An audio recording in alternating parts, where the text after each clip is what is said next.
Blessed good day to each and everyone. Brother Paulo Sanchez here. On behalf of my dear wife, Mahal Maur, we say hello. We extend our prayers and love to each and everyone. Magpalain po tayo ng Panginoon. Allow me to continue our mini-series on the wisdom of Jesus Christ to His disciples. What kind of life do followers of Jesus have? What kind of lives should we have, even as human beings? And I entitled this simple reflection, Shine the Light. Not just shine a light, shine the light. Not just shining your light, shine the light of God. We're now in Matthew chapter 5, verses 14 through 16. Please read with me. You are the light of the world.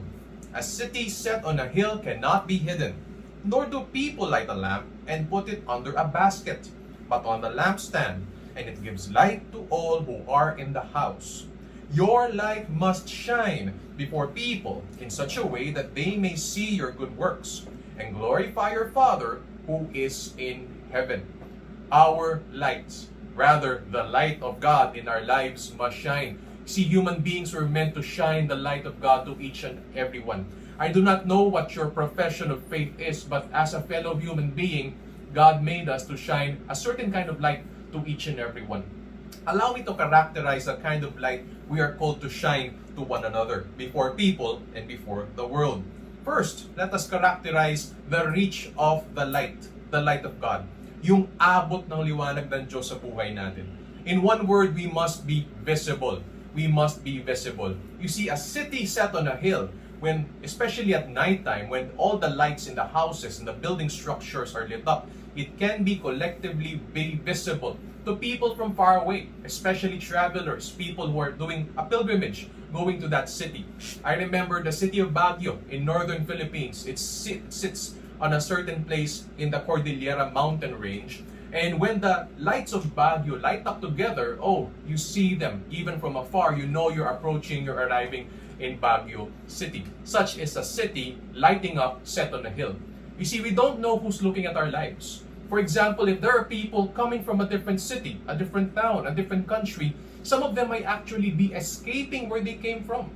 They might be coming from a situation that's unfavorable to them, even a situation of suffering for them, and they're trying to find refuge, and they're trying to find that sense of refuge in another city. And we are that city, shining the refuge of God, the care of God, the love of God, the truth of God to each and every one coming our way. You see, some people coming to us may be coming from a situation of abuse. They might be being corrupted physically, emotionally, mentally in many ways. They might be coming from a situation of extreme poverty. They might be coming from a situation of immorality or sins being done to them. Or they may have lost their way.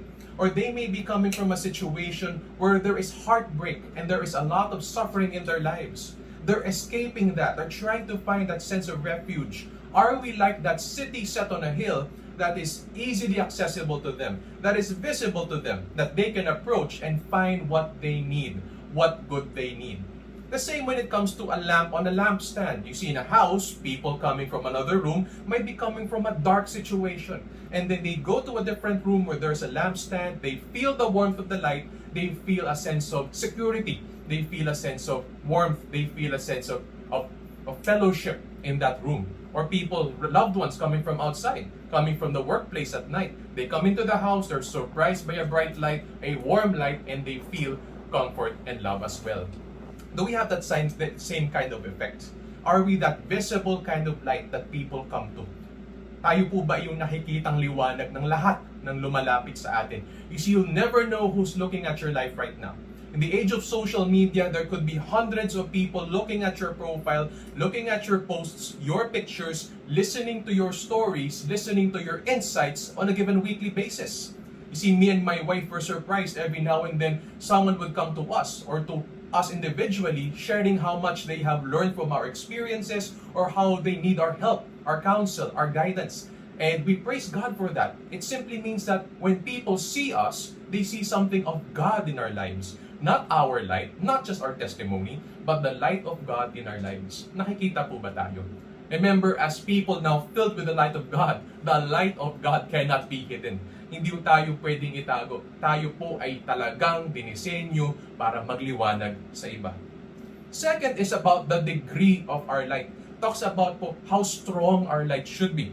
In one word, our light must be intense. Intense. You see, we're talking about the light of God in us. We're no longer shining up our light, but we're shining off the light of God. I see in the creation story, the light of God is great. In many accounts, in the Old Testament for example, the light of God is a blinding kind of light, napakatindi, napakaliwanag, nakakabulag na kaliwanagan. It is like the sun. It is intense. If we will be visible, how intense are we in shining the light of God to others? We are meant to shine, yes, but we are meant to shine intensely. We have to make a decision of stewarding the light of God, the light of truth, the light of goodness, the light of holiness in us. We must decide how much we will give off, and we must give off a lot. In fact, we must be intense in shining our light. I remember comparing, when I go to an electronic shop or hardware, comparing the 9-watt versus the 15-watt light bulbs. Is there a difference between the 9-watt light bulb and the 15-watt light bulb?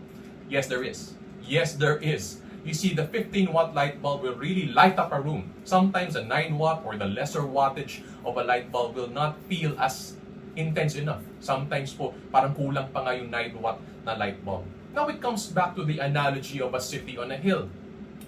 Now with the technology, with satellites and telescopes, when you look at a city from space, a city like Manila, a city like New York, filled with bright lights, you see it visibly. You see the intensity of the lights. In a great sea of darkness, you see the city lighting up. It is intense. The same must be with us. We must shine a light, the light of Jesus. The problem is a lot of us are still giving off our kind of light, our 9-watt kind of light, our small village kind of light. You see, people still see us and they see we're not different from them. They still see our brokenness, they still see our neediness. Not that it's wrong to be broken and needy, but they don't find the hope there. They don't find the overcoming there. They need to find the brokenness, but also they need to find the overcoming. They need to find, yes, we come from darkness, but they need now to see the light of Jesus governing and overflowing in our lives. The third characterization is the quality of our light. The quality, yung kalidad ng liwanag natin. Yes, we must be visible. Yes, we must shine intensely. But what kind of light are we giving off in the first place? Perhaps in one word, we must give off a radical kind of light. A Jesus light. Kind of light that Jesus gives off. The kind of effect that Jesus has. The kind of warmth that Jesus has. The kind of truth that Jesus has. The kind of disposition that Jesus has. Everything about Jesus must shine off from us, that they will know that we are radically different. Di na po tayo yung ating sarili, ang liwanag na po ni Jesus, ang kalidad na nakikita nila sa buhay po natin. You see, in Genesis again, in the creation story, the light of God is considered good. It is warm, it is pleasant, it is beneficial. Remembering the sun, when the sun shines, it means that life will go on. It means that life will spring forth. It means life will be sustained because of the light of the sun. The same with God, the same with us who are now living lights of God. We must have that kind of good effect. May mabuti po tayong epekto sa mga tao na kapaligid po sa atin. What kind of light are you giving off? Is it good light? Is it another kind of light? Or is it darkness? When people come to us, when we give up ourselves to people, do they see the truth of God? Do they hear about it professed from our lips in our example? Do they feel the love of God, that we're here to embrace them just as God has embraced us? Do they see our acts of mercy and kindness, just like the light of God has done very, very good things, kind things, gracious things in our lives? Here's another thing. When darkness meets light, light will push the darkness away. That is certain. Kapag pumasok po sa anumang kadiliman ang liwanag, tinutulak ng liwanag ang dilim. That is a kind of quality of our light. It pushes out the darkness in the lives of other people. Perhaps someone who's coming to you comes from a position of great suffering. Do we push out the suffering with a sense of comfort, a sense of acceptance, a sense of counsel, and a sense of kindness and generosity even we extend to them? Not that the suffering disappears, but that it is overcome by the light. to the effect that it pushes out the feeling, the effects of suffering. Perhaps someone who will come to you is living in sin, and you're the light coming into his life. You will push out that darkness in him by leading him to the forgiveness of God, by leading him to the holiness of God, by leading him or her to the mercy of God through Jesus Christ, that they can have hope and start a new life, that their sins in the past can be forgiven, and a new you, a new creation, a new light can spring forth even in their darkness from where they are coming from. Perhaps someone who's coming to you is coming from a position of abuse. Abuse. Are you someone who embraces them? Tells them that there is healing for you. There is hope for you. You are not defined by the sins of others. You're defined by the image of God in your life. And God, through Christ, will restore that beautiful image in your life, and you will be a new creation, a new light. When we look at the situation of our people, our country, and we see corruption, we see injustice, we see oppression, we see mediocrity, are we that light in our communities that will lead them to a new kind of standard, a better example, a moral, ethical standard, the standard of Jesus, the standard of righteousness? Or are we just like any other light in our society, in our country? Anong kalidad po ng liwanag na dinadala natin? I'd like to end with a story of a 3-year-old boy and his auntie. Meron pong isang 3-year-old boy who was in a dark room and he was crying for help. And he would call out the name of his auntie, the one who's taking care of him. Auntie, auntie, where are you? I'm just trying to reenact here. Auntie, auntie, where are you? I'm here, I'm here. Speak to me, auntie. Speak to me. Why?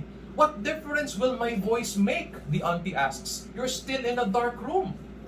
The 3-year-old boy would say, yes, it is a dark room, but your voice is a light to me.